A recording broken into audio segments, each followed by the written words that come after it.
Hey, folks, it is time again for Laura Owens, the serial pregnancy scammer out of Arizona, California, and wherever she has been, she tends to get pregnant, but only with twins.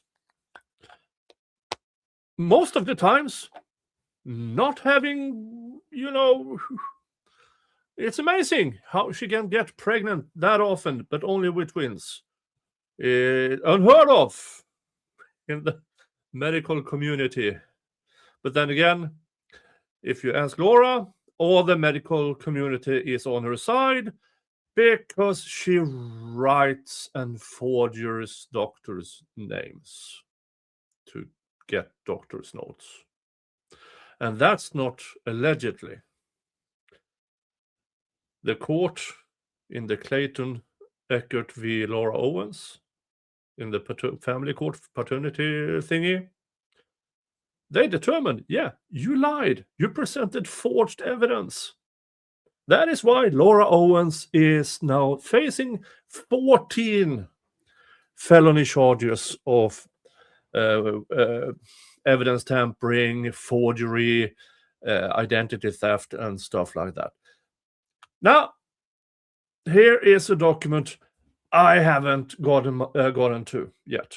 Now, this was filed a week ago, but it wasn't on the docket until very recently, I believe, because I haven't seen it. And thank you to Laura Needy for sending it over. Thank you. Loves you.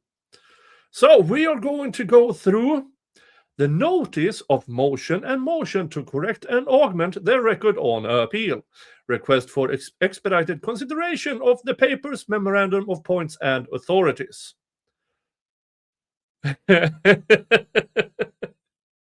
This is so AI, it's stupid. All right, folks. Welcome to the show.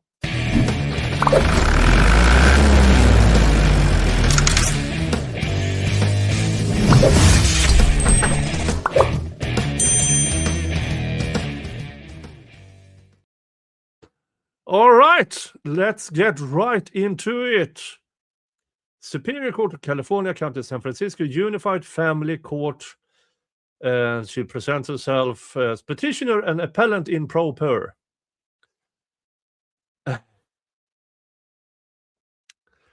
Yeah, I said that before, hearing non-requested. Petitioner respectfully requests that this motion be decided on the papers on an expedited basis because her opening brief in the pending appeal is due imminently. So she's asking the court she stood up to do her a favor.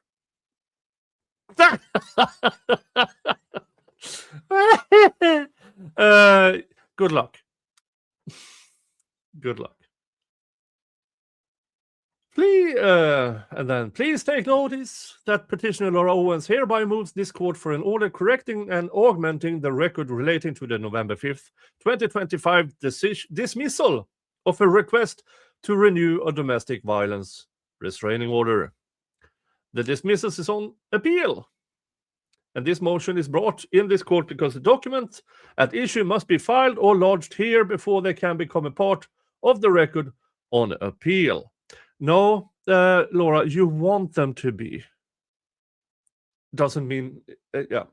But technically, yeah, the court has to agree with her. Oh, sure, scammer. Let's do what you propose here. Petitioner requests that the motion be decided on the papers without a hearing and on an expedited basis. And that is because she doesn't want to go there, because if she is forced to get there, she doesn't want to go to court. Because she knows once she goes to court, an opposing side gets to question her, she's fucked. Oh. The motion is made on the following grounds. And now this, I know, this is a bit of repeat of last time she wanted something from this particular court. It didn't go well then. I don't think it will go well this time either. But there are some slight changes. Her story has evolved. Written communications that were before this court on November 4th and 5th, 2025, including petitioner's medical emergency notifications, which court staff acknowledged in writing before the hearing, were transmitted by email, were never filed, and therefore will not appear in the record on appeal. No, it won't. No, because you sent in, boohoo, boohoo, I'm sick. But you didn't actually send in evidence of it, as if anybody is supposed to trust your word for it. And so, no, it didn't become part of the record because you had an obligation to be there or provide an actual evidence of this so-called emergency, which you didn't. And then it doesn't become a part of that record. That's a failure on you. The reporter's transcript and the minute order contain no reference to those acknowledged notifications, and no final order was ever prepared. Doesn't have to be. Unless the record is corrected and augmented, the Court of Appeal will be presented with what appears to be an unexplained failure to appear. It is an unexplained failure to appear because, Laura, all you did was phone in, boohoo, I have a tummy ache. Courts generally don't take your word for that kind of crap, especially since you claimed you had a medical emergency a couple of weeks prior, and then you had a new medical emergency, and in between you were competing with horse jumping. The reason you got another few weeks was to take care of that emergency, and you didn't, did you? So this is of your own making. If the medical emergency you had on the hearing you postponed, if you do nothing to take care of it in the meantime, it is an unexplained failure to appear. Then she goes on to this motion is made pursuant to Code of Civil Procedure, blah, blah, blah, blah, blah. The request for expedited consideration is made pursuant to Code of Civil Procedures, Section 1005. This motion is based on this notice of motion, the attached memorandum of points and authorities, the concurrently filed declarations of Laura Owens and Exhibits A to E thereto, the records and files in this action, and any further matters the court may consider. This is the same pile of garbage she sent last time. That is what it's a pile of garbage. Memorandum of point of and authorities. Introduction. And here is the change. She discovered that her last filing was, well, okay, there it is. Don't care. So she does what she usually does, as the habitual liar she is, and is found by a court to be a liar. And already, just in family court, now it's also pending in criminal court. So she believes that if she puffs up the language, that somehow we will believe her.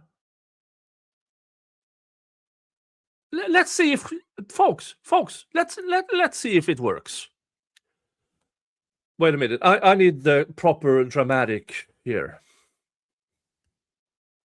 On the morning of November 5th, 2025, petitioner Laura Owens was in a hospital bed at Honor Health Scottsdale Shea in Scottsdale, Arizona, being treated for the gastrointestinal bleeding after a night of vomiting blood. Pause. When you originally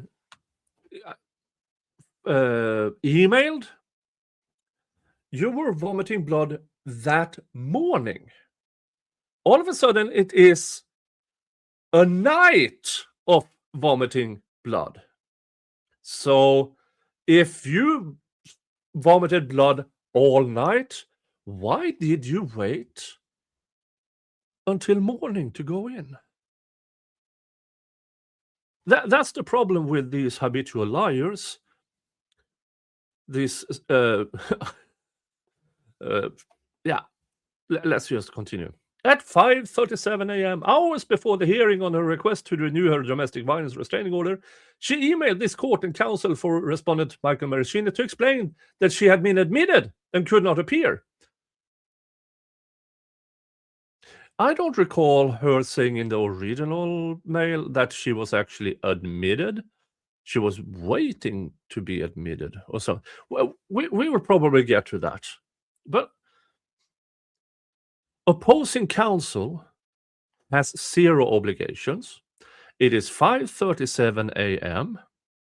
The court is not open. This is useless in a filing like this.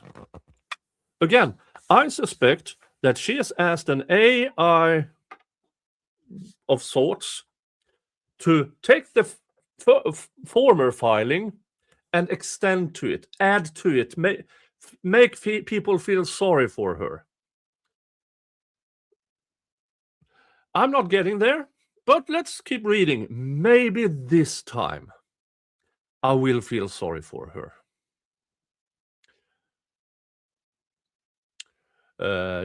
Can appear, and she offered HIPAA releases so the court and opposing counsel could verify her condition directly with the hospital. Pause.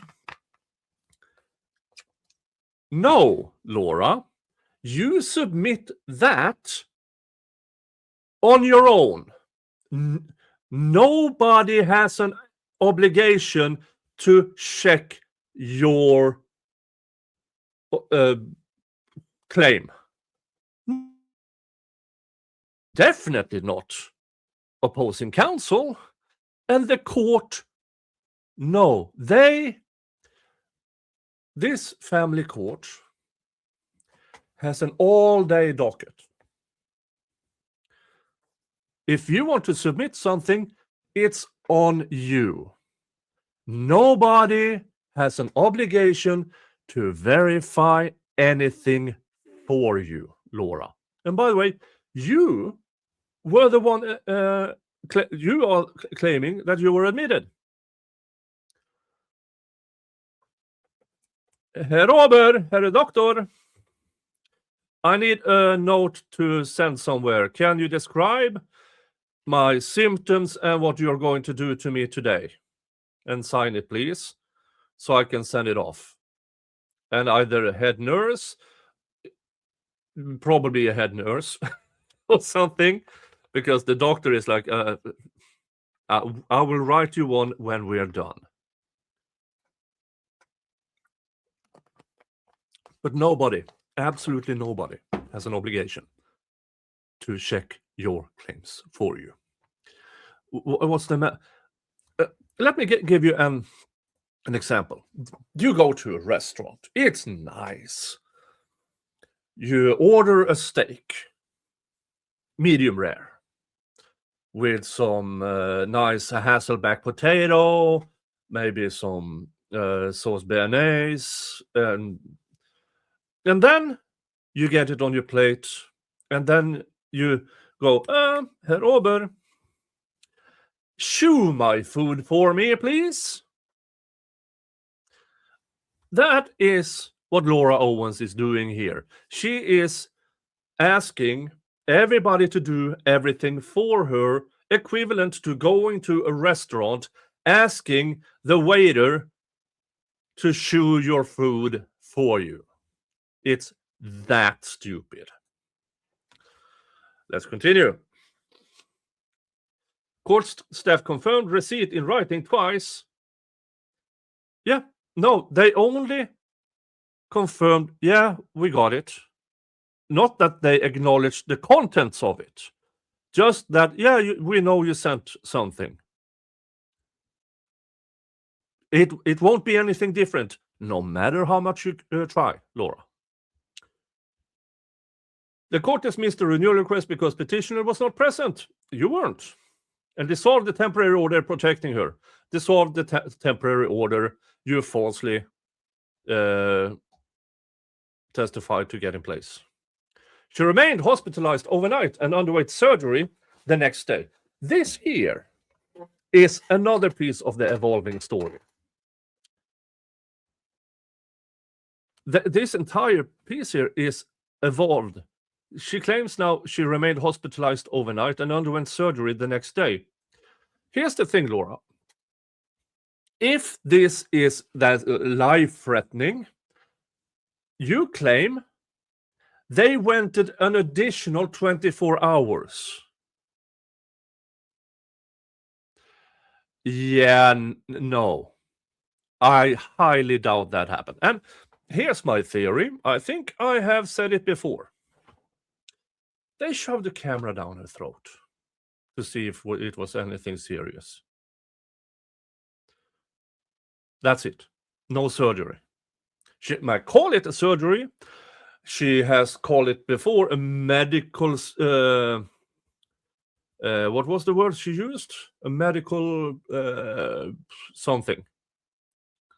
And now, in order to make it sound more dramatic, she says she has surgery. Oh. A reviewing court will file none of this in the record. No.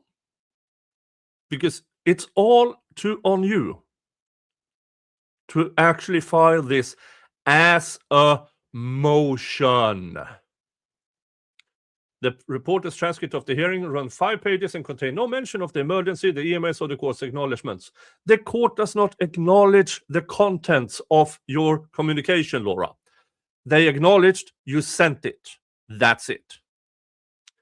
The minute order is equally silent and no final order was ever prepared. The minute entry in itself states no order is prepared for today's hearing.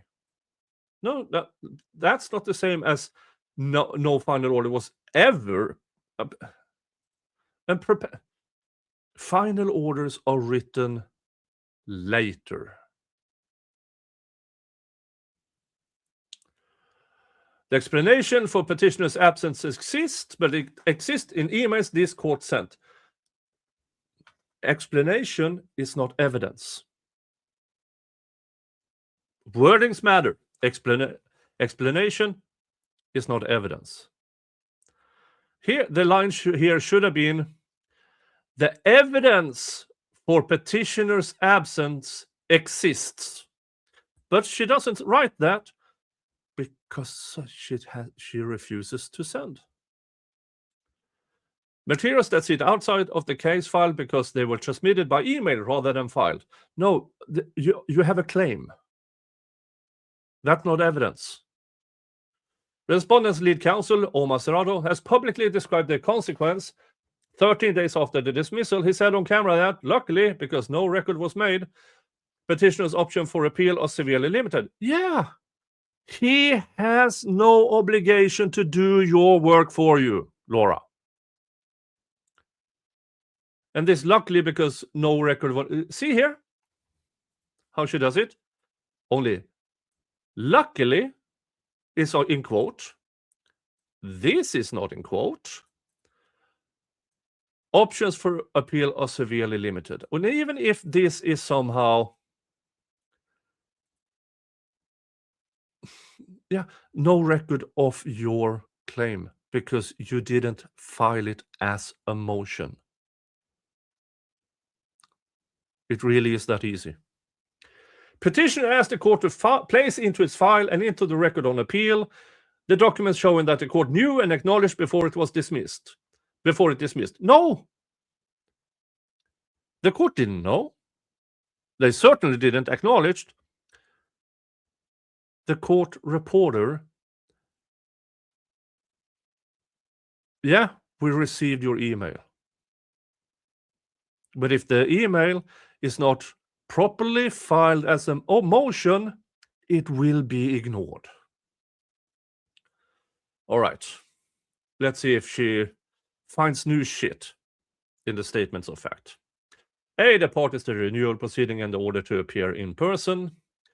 Petitioner obtained a domestic violence restraining order against respondent Michael Merchin in 2018. The order was renewed in 2020, following a contested hearing for an additional 5 years.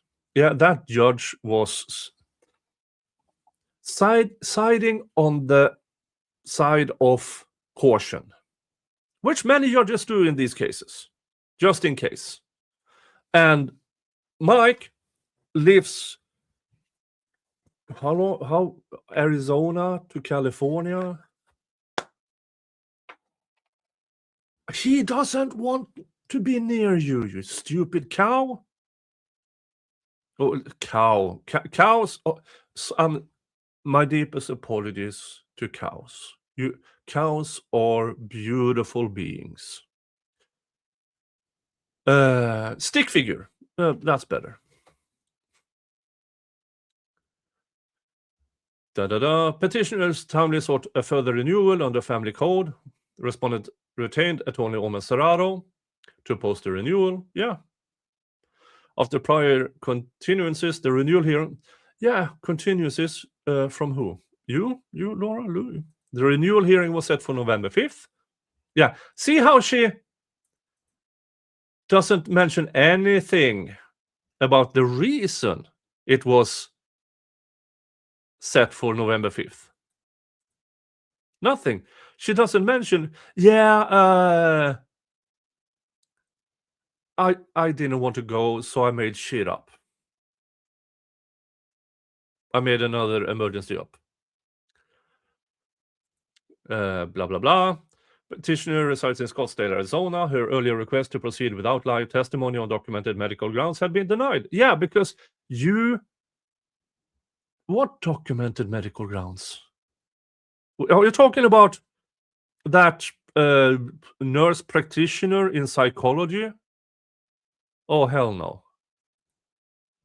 So her in-person appearance remained required. Yeah. Following the dismissal described below, petitioner filed a notice of appeal on December 4th. The appeal is pending as Court of Appeal. Yeah.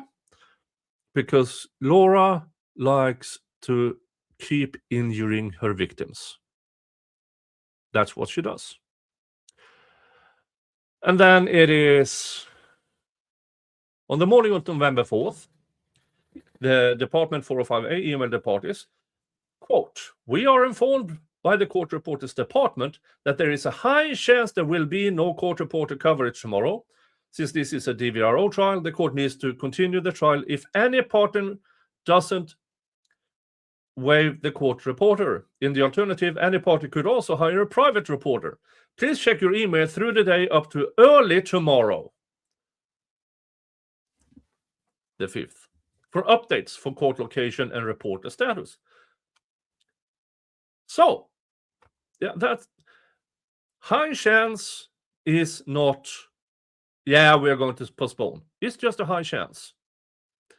Petitioner promptly responded that she would not waive her right to an official court reporter and was not comfortable proceeding with a privately arranged reporter. You do not have that choice, Laura.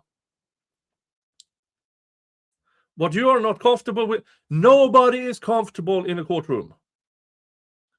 You do not have the choice of saying no to a privately arranged reporter if that is a certified official court reporter that is hired.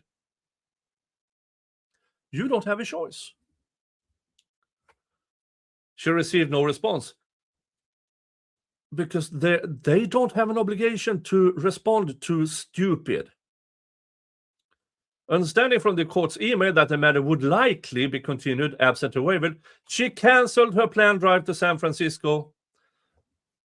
Your choice, Laura. Your choice.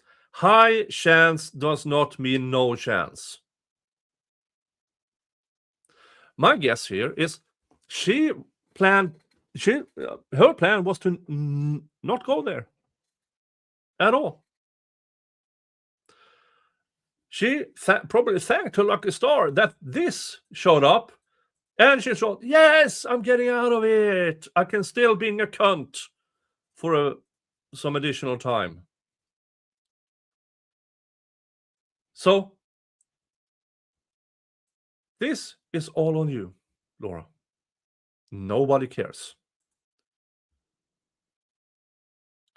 Petitioner was excluded from the reporter communications until after a private reporter had been secured. You do not have the authority for that.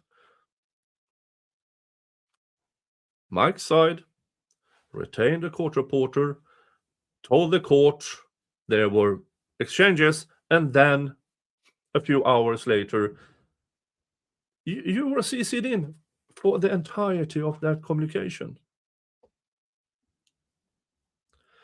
Meanwhile, Mr. Serrato and court staff exchanged emails about... I think I read this last time as well, but if you're new here, welcome. Welcome to the Snark. At 10:10 a.m., Mr. Serrato asked, may we have a remote court reporter if you can't find someone to be there in person? At 3:32, Deputy Clerk Ellison asked him, is this reporter certified?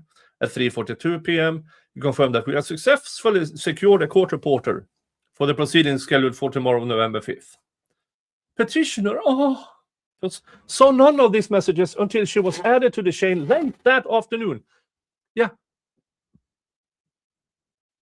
Look here again. You canceled your drive based on you thought high chance means no chance, and because you're a moron, you thought that you didn't waive your right, that it mattered.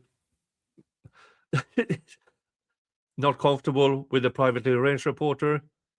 Yeah, sure. You can say you do not waive your right to an official court reporter, meaning you will not go there and sit there without an official court reporter. It still means you have to sit there. And not comfortable proceeding with a privately arranged reporter. You do not have a choice in that matter. And a few hours later, they got a court reporter. And then you were queued in. Nobody needs to queue you in until it is settled. Nobody. Your choice was to cancel before anything was settled. All on you. At 4:49 p.m., the court confirmed the matter remained on calendar. Petitioner booked a flight that evening. Nobody cares. For clarification, this matter remains on calendar for tomorrow. 9 a.m. before Judge Gold. As the court has not continued this matter. Exactly. They never continued the matter. So you canceling stuff is all on you. Although I don't think you canceled anything. I really don't. That evening, with hours and despite significant financial hardship, nobody cares. Petitioner's family purchased a ticket for her on this at 6:25. The ticket issued at 7:20 p.m. Petitioner sent a confirmation to the court. Isn't that interesting? That airplane ticket, that she provided voluntarily to the court. But not the medical records. Isn't that strange that she can provide documentation voluntarily, but she chooses to not do it if it is bullshit? November 5th, petitioner was hospitalized before the hearing, notified the court twice, blah, blah, blah, blah, blah. Late that night and into the early morning, petitioner experienced repeated episodes of vomiting blood. A reoccurrence of prior gastrointestinal bleeding that her physician has warned required immediate emergency care. She canceled her morning flight, went directly to the Honor emergency department, and was admitted at approximately 5:37 a.m. Admitted as in, yeah, go in and sit down. Before the 9 a.m. hearing, she emailed the court, blah, blah, blah.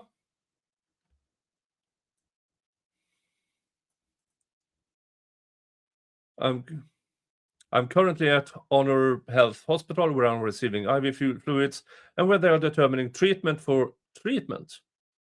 I can provide medical documentation confirming this as soon as it becomes available, and I'm more than willing to execute HIPAA releases as well for the court and opposing counsel regarding my visit to the hospital. This entire here is absolutely worthless to the court. Absolutely worthless.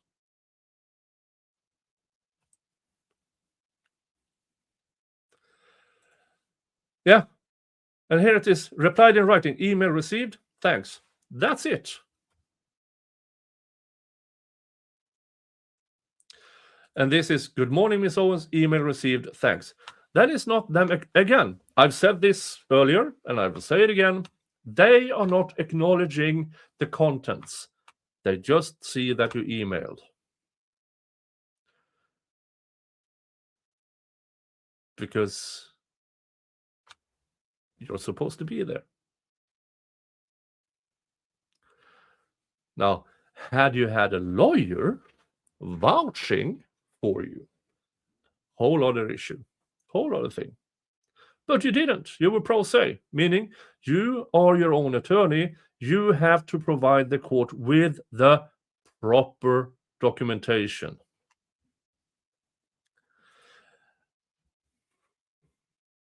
These circumstances clearly establish good cause for Petitioner remained hospitalized overnight and underwent the procedure. Here it is. Way up there, she said surgery. Here, the procedure under anesthesia. Yeah, you know what procedure under anesthesia is? They have this spray to numb your throat. I don't know the name of it. I don't know if you can buy it privately. For research reasons.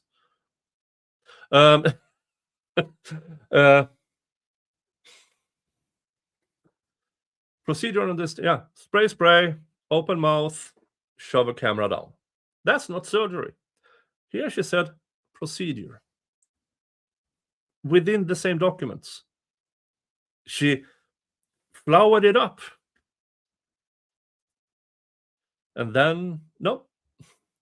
Her hospital records are attached to her declaration as Exhibit C and D.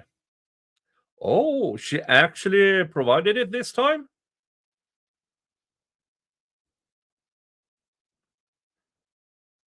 Neither the court nor either of respondents' attorneys requested the offered verification before the dismissal. They have zero obligation. It's all on you. And then the hearing, yada yada yada. We've gone through this before. I want to see her,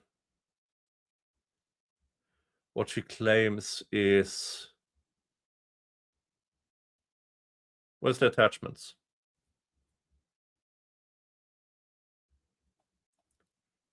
Hold on.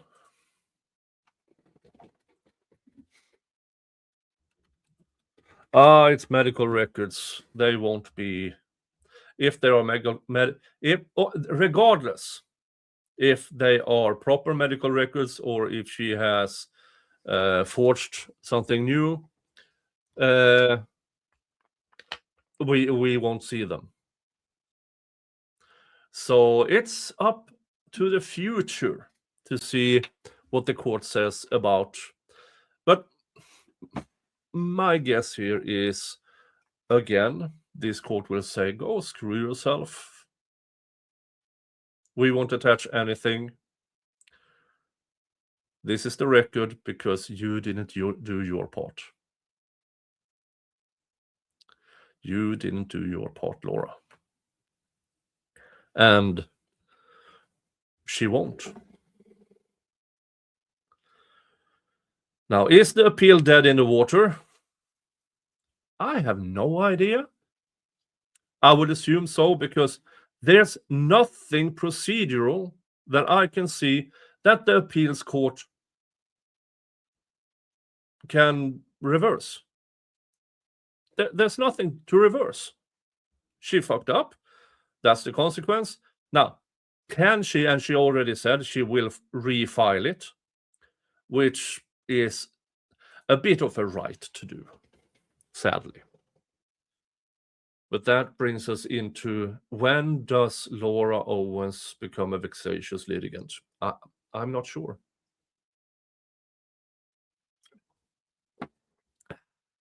I'm not sure. Before or after her criminal trial? I don't know. But that is the update I had for you. Laura Owens' story changed. And she forgot to change it further down in the document. All this flowery language on surgery, but she forgot to change it further down in the documents. Then it's just a procedure. It's bullshit, folks. But you know it. You know it. It's bullshit. She does this to herself to avoid accountability. She has... Folks, there are 4 official victims, I believe. Let's see here. Well, 3. Greg, Mike, Clayton. Then you have the guy in New York who she claims raped her. He is also a victim of her. I highly doubt it happened that way. There's no police report or anything, to my knowledge. Then there's the guy who don't want to be involved. So now we're up to 5 victims since 2015, 11 years. Then she was 25 back then. She's 36 now. And she didn't show up at 25 doing what she did to Mike. Mike wasn't her first victim. There are probably numerous guys from when she was in high school up until up until Mike sadly met her. Probably, yeah, I don't know how many. But these are the 5 we know of.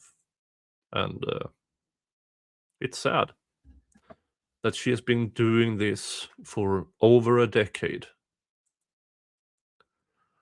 And not until now she is getting consequences for it. It's, yeah. But at least consequences are coming. You can't avoid it, Laura. The rapture is coming.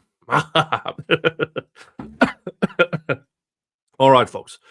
If I find something new to update you on regarding Laura Owens, I will. Other than that, we are waiting for the bankruptcy hearing on the 18th. When was the 19th? Thursday, I think we said. Yeah, waiting for mom and dad Owens bankruptcy hearing. And it's going to be glorious. Because they lied in their bankruptcy. it's a yeah, you know. All right, that's what I had for you. See you in the next stream or video, and remember, hug your family. Unless your family is crap, then screw them and give your love to the people who deserve it. See ya. Bye-bye.